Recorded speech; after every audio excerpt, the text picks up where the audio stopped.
মোটামুটি হচ্ছে রেডি হয়ে গেছি, কিন্তু সেটা মানে আমাদের চলছে টি ব্রেক।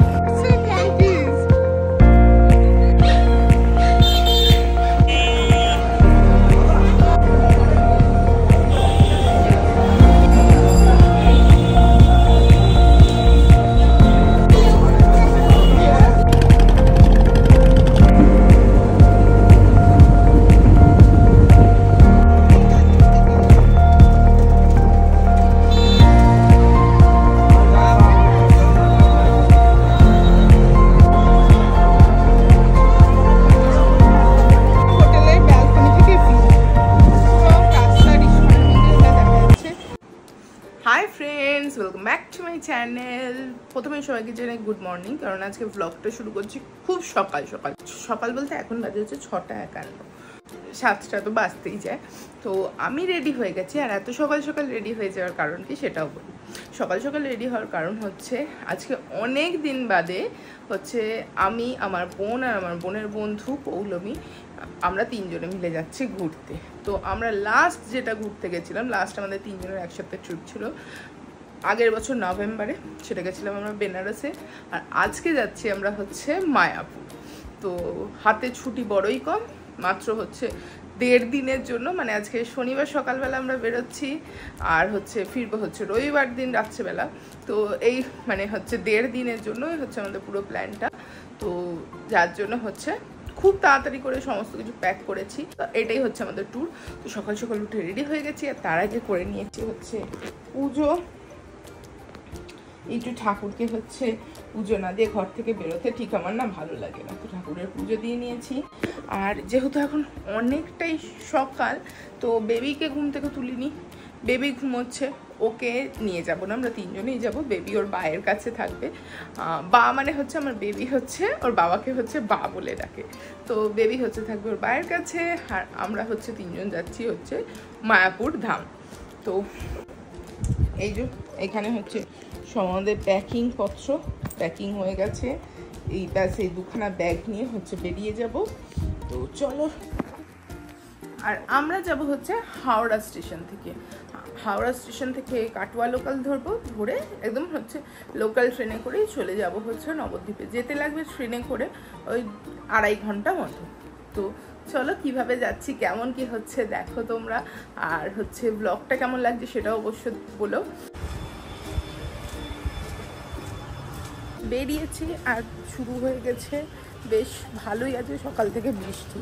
তো এখন অবধি এই যে আকাশের অবস্থা পুরো চারিদিকটা কালো হয়ে আছে, জানি না কীরকমভাবে কী হবে।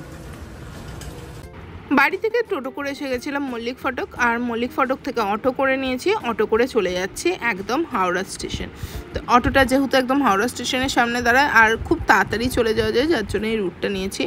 আর একদম চলে এসেছি স্টেশনের ভেতরে, এখনও বাকিরা আসেনি। তো আমি এখান থেকে টিকিট কেটে নিলাম।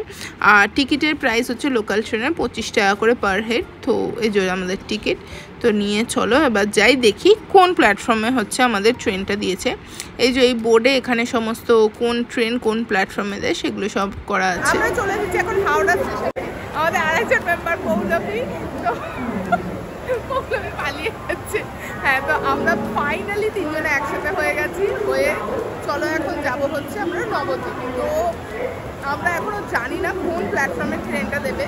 তো আমরা এখানে দাঁড়িয়ে আছি প্ল্যাটফর্মে, এখন 6 নম্বর প্ল্যাটফর্মের সামনে মোটামুটি দাঁড়িয়ে আছি। আর এই যে বনি, হাই। তো ট্রেনের টাইম ছিল 8টার, 8টাতেই ট্রেন ছেড়েছে। তবে অ্যানাউন্স করেছে 2 নম্বর প্ল্যাটফর্মে ট্রেন আসবে, সেটা জাস্ট 3 মিনিট আগে। তো আমরা খুব ছুটে ছুটে ট্রেনে উঠেছি। ফাইনালি আমরা ট্রেনে উঠে পড়েছি। আর উঠেছি আমরা কাটোয়া লোকালে। তো প্রচণ্ডই মানে উঠে আমরা ফার্স্টে যেটা এক্সপিরিয়েন্স করেছি ঝগড়া। ট্রেনে উঠে দেখছি পেছনে শুরু হয়ে গেছে তুমুল ঝগড়া, আমাদেরকে না। তারপরে আমরা বুঝতে পারছিলাম না ঠিক কী হচ্ছে। লোকাল ট্রেনে ট্রাভেল করার এক্সপিরিয়েন্সটা কেমন, চলো দেখা যায়।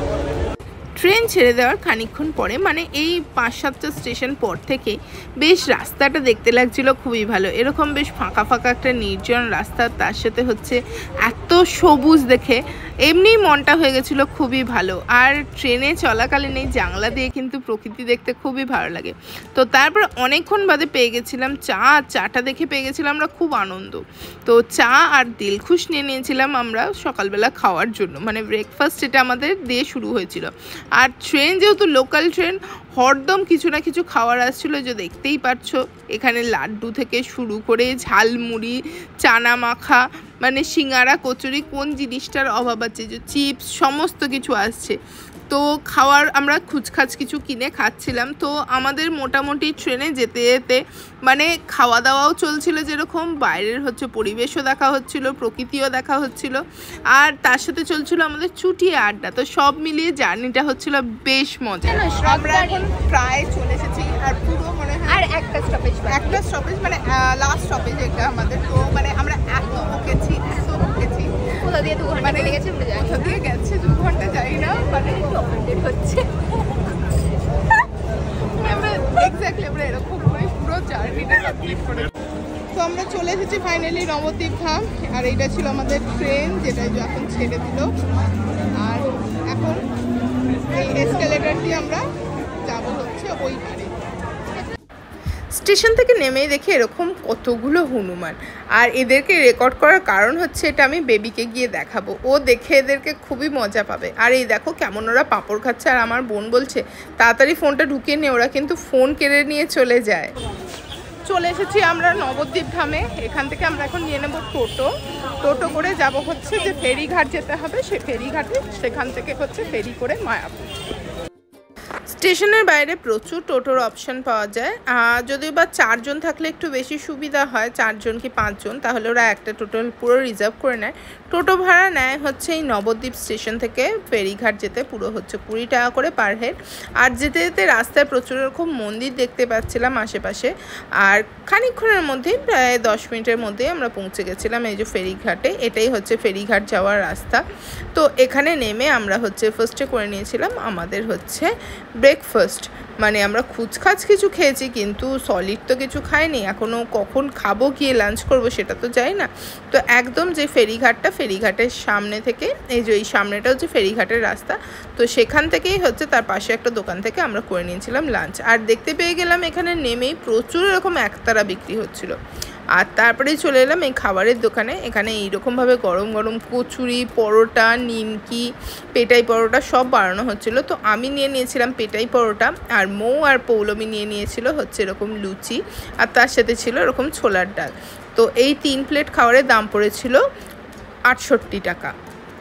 তো যথেষ্টই রিজনেবল ছিল খাবারের দামটা, আর খেতে ছিল খাবারগুলো খুবই ভালো। আর এগুলোর পরে আমরা নিয়ে নিয়েছিলাম কিছু মিষ্টি। এই সাইডের মিষ্টিগুলোর তো টেস্ট আমাদের কলকাতার মিষ্টির থেকে একটু আলাদা হয়, আর খেতেও অত্যন্তই ভালো হয়। তো আমরা হচ্ছে কিছু হচ্ছে মিলিয়ে মিশিয়ে মিষ্টি নিয়েছিলাম, যেটা হচ্ছে সবাই মিলে আমরা ট্রাই করে দেখব। কিন্তু এত রকমের মিষ্টি ছিল, মনে হচ্ছিলো সবকটাই একটা একটা করে খেয়ে নিই। তো এই যে আমাদের মিষ্টি চলে এসেছে, দই আছে নবদ্বীপের হচ্ছে এই যে লাল দই, তার সাথে এই যে একটা রয়েছে ছানার চপ, তো ছানার চমচম টাইপের, তারপরে হচ্ছে সন্দেশ, আর এটা হচ্ছে দুধ পুলি। আর এই দই না খেলে হয়, নবদ্বীপে এসেছি একটু তো লাল দই খেতে হয়। তারপরে খেয়ে দিয়ে চলে গেলাম হচ্ছে টিকিট কাউন্টারে, যেখান থেকে লঞ্চের টিকিট পাওয়া যাবে। টিকিট ভাড়া হচ্ছে 10 টাকা করে। তো আমরা হচ্ছে টিকিট কেটে নিয়ে চলো এবার যাই লঞ্চের দিকে। এখন আমরা আছি মায়াপুর যাওয়ার যে হচ্ছে জলের ফেরিঘাট, সেইটা এই যে এখানে দেওয়া আছে মায়াপুর যাইবার পথ। তো ফেরিঘাট করেই মায়াপুরটা মেনলি এখানে যাওয়ার জন্য মানে সব থেকে ইজিয়েস্ট আর কনভিনিয়েন্ট। এই বোটের ভাড়া জনপ্রতি 10 টাকা করে, এইরকম টিকিট কেটে নিতে হবে, নিয়ে যেতে হবে। চলে এসেছি বোটে, আর বোটে এবার উঠে পড়বো। দেখতে পাচ্ছ দূরে আকাশটা কি সুন্দর লাগছে। আর বোটে উঠে গিয়ে আমরা দেখতে পেলাম বোটে শুধু লোক যাচ্ছে তা না, তার সাথে কিন্তু লোকে বাইক আর সাইকেলও তুলে নিয়েছে, কারণ এটাই যেহেতু যাওয়ার রাস্তা। তো বাইক সাইকেল নিয়ে বোটে করে পার হয়ে গিয়ে ওপারে চলে যাবে সবাই। আর ওই যে দূরে দেখতে পাচ্ছ আমাদের মায়াপুর ইস্কন মন্দির, তো সেখানেই আমরা যাওয়ার জন্য এখন ব্যাকুল হয়ে আছি। আর এই যে আমাদের বোটও ছেড়ে দিয়েছে, এবার যাব। কিন্তু এত সুন্দর লাগছে না এই বোট রাইডটা করতে, কি বলবো, এই সুন্দর আকাশ, নিচে হচ্ছে এরকম জল, আর হচ্ছে তার সাথে আমরা এই যে ছাতা দিয়ে এইভাবে নিজেদের শেড করেছি, কারণ প্রচণ্ড রোদ, আর হচ্ছে এর ওপরে কিছু নেই, কিছু নেই এই যে এরকম রোদ লাগছে। তো এরকম আমরা ছাতা নিয়ে এইভাবে যাচ্ছি, কিন্তু যেতে প্রচণ্ড ভালো লাগছে, কারণ এত সুন্দর হাওয়া দিচ্ছে বলার কথা না। এবার তোমাদের চলো একটা খুব সুন্দর জিনিস দেখাই, যেটা হচ্ছে এই দেখো এখানের এই জল, নদীর জলটা, ওই দেখো ওই দূরের দিকে যে জলটা আছে সেটা হচ্ছে কালো, আর এই সামনের দিকে জলটা আছে সেটা দেখো একটু ঘোলাটে সাদা। ওই দূরের দিকে যে কালো জলটা আছে সেটা হচ্ছে জলঙ্গি নদীর জল, আর হচ্ছে এদিকে সাদা নদীর জলটা হচ্ছে ভাগীরথী নদীর জল। তো এই দুই জল হচ্ছে এই মায়াপুরের এখানে মিশেছে। কি অপূর্ব সুন্দর না? আমাদের কিন্তু আলাদা করে ঋষিকেশ যাওয়ার কোনো দরকার নেই, আমরা কিন্তু এই দুই নদীর সঙ্গম কিন্তু আমাদের এই পশ্চিমবঙ্গেই কিন্তু দেখতে পাচ্ছি। চলে এসেছি আমরা, মনে হচ্ছে একদম এখানেই মনে হচ্ছে আমাদের নামানো হবে। ভগবান, এখানে তো কোনো ঘাটও নেই সেইভাবে, কীভাবে নামবো?